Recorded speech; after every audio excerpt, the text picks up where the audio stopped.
nakakabugal ng Go, regalo. Lela. Open. Ayan, bubuksan daw. Saan galing naman yan, te? Lela Global. Ngayon naman, mga kapamilya, sabay-sabay natin. Mula sa Lela Global. Oh my God! Ay, sorry. Hindi. Hindi, parang ano siya, ticket. Going to Palawan!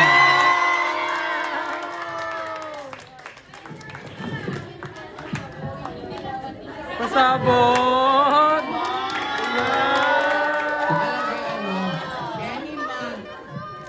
Any month of 2026 and 2027. Kaya lang hindi po, di ba nga manager ako? Ate, si Palawan.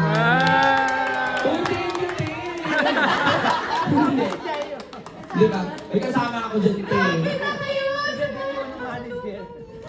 Bigyan na lang namin kinang barkilyo. Pasabot!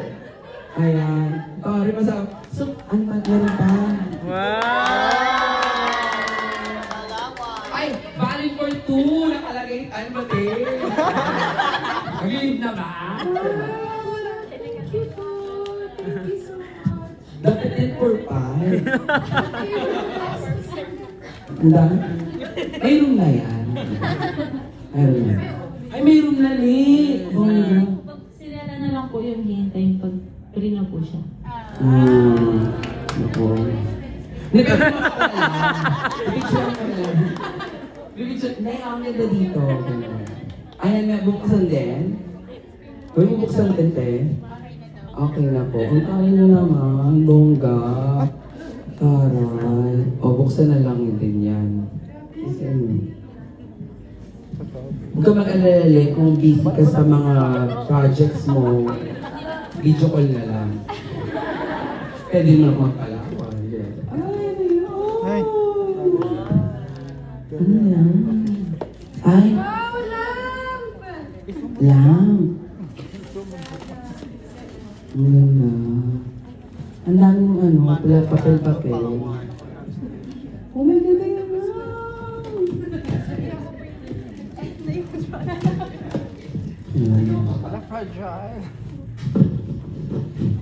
ay hindi may ilaw! Naku, may ilaw. Yes, talaga yun ledo sa parang brown. Yan. Tapos ilaw siya. Lamp.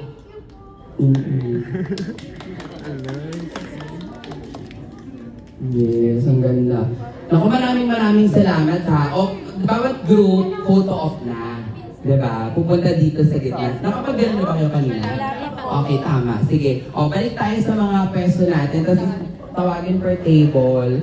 Ang taray. Ayusin niya. Ang bongga. So, ibig sabihin, mga bagets kayo lahat. Pero syempre meron na silang plans. Diba? So we will see na lang. Let's just wait and see. Nabunutan ka ba ng tinig? Kasi ay interview kasi siya. Hindi lang while tinik, buto. Nabunutan ako ng buto. No, dahil nanalo siya. Oo. You No. were concerned kung ano yung magiging ending ni Lela. Yeah, well actually yung concern kasi doon is more on ano ba ang pwedeng gawin nila paglabas, diba? But surprisingly, kasi sabi nila tinulungan dahil meron yung pamilya. Well, unang-una ang pamilya kailangan tumutulong talaga sa kapwa-pamilya, diba? But Given naman yun. Given naman yun. But hindi namin napabayaan, nagawa namin yung part namin. But surprisingly, ang daming tao, hindi lang fans na nandito ha, marami tayong mga supporters nila, na mga kababayan natin. In fact, may mga videos tayo. Yung parang Miss Universe, yung pagnanalo siya, sobrang nakakatuwa yun yung videos na yun. Na marami tayong mga kababayan because huwag natin pag-usapan kung paano tayo nagboto. Pag-usapan natin yung performance niya kasi sa loob na nakita talaga ng sambayanan, diba? Na she was actually doing great. That's why yun ang mas gusto kong tingnan, na kaya deserve niya yung pwesto niya. Tama ba ako siya lang yung hindi nominated?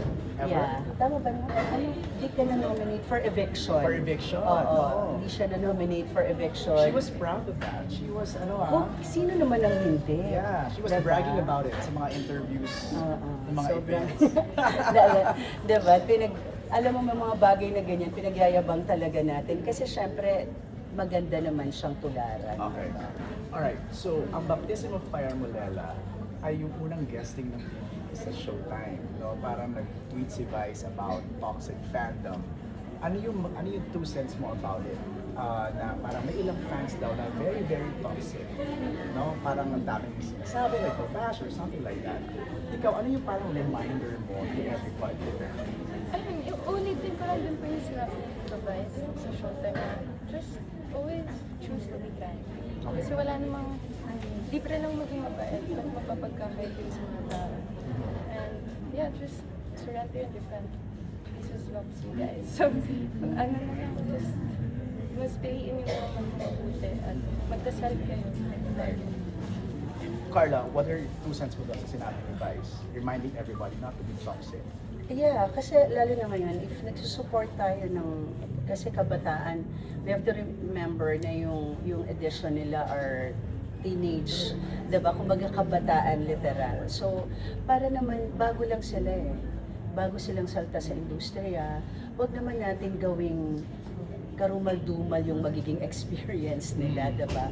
And syempre bilang, lalo na si Carmela, kahit na kasama ko siya nung bata siya lagi, kasi siya talaga yung bukas, yung pinto ko sa kanya sa pagsama sa kung saan ako nandoon sa lahat ng shows ko. Pero hindi pa rin siya kasi dumaan ng nag-taping, nag-shooting, yung literal na pagiging artista.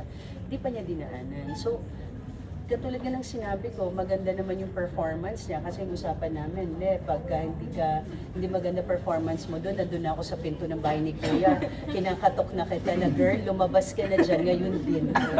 Diba? So, pero kasi, nung nakita ko na and she really wants it kasi, iba kasi yung may dedikasyon at gusto mo yung ginagawa mo, maganda talaga. And wala naman akong pinabaon dyan, kundi yung salitang, alam ko kasi mabait siya, hindi dahil anak ko, no? Kasi ayan na naman tayo.